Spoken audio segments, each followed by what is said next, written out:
Once upon a time, in a small, peaceful village nestled between rolling hills and surrounded by lush forests, there lived an old man named Samuel. He was a gentle soul, known for his wisdom and warmth, and cherished by everyone who knew him. Samuel had a grandson named Tom, a lively and curious boy, with a heart full of questions and a mind eager to explore the world. Tom and Samuel were inseparable. Every weekend, Tom would visit his grandfather's house, which stood on the edge of a sparkling lake. The house was small, made of wood that creaked as if it had stories of its own to tell, with a garden overflowing with blooming flowers and a tall, ancient oak tree that had stood for generations.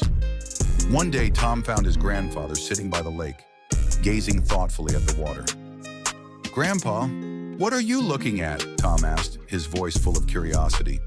Samuel smiled and patted the ground next to him. "Come, sit with me, Tom," he said gently. "I'm looking at my reflection and thinking of the old days. Would you like to hear a story?" Tom's face lit up. He loved his grandfather's stories. They were filled with adventure, mystery, and timeless lessons. "Yes, please," he exclaimed, settling down beside him.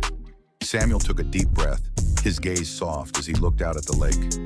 "When I was a young boy, just like you, I lived in a different village, far from here. I was restless, always looking for something exciting. One day I heard about a hidden treasure buried deep in the forest. Everyone thought it was just a legend, but I was sure it was real. So I set off with nothing but a sack of food, a map I'd drawn from clues I'd gathered, and my father's old compass." Tom's eyes grew wide. "Did you find the treasure, Grandpa?" "Patience, my boy," Samuel chuckled, a twinkle in his eye. "The journey took days. I crossed rivers, climbed mountains, and braved storms. I even encountered wild animals. Every night, I'd look up at the stars and tell myself I was one step closer to finding the treasure."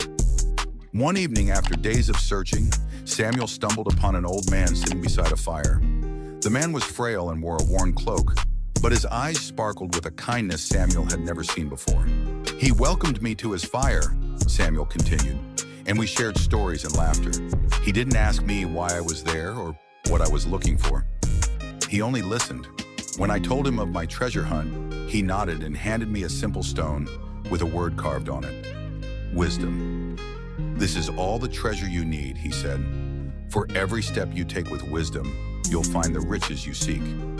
I was disappointed, of course. I wanted golden jewels, not a rock with a word on it. "What did you do?" Tom asked, intrigued. I didn't understand at first, but as I grew older, I realized that his words were truer than any map or compass. The stone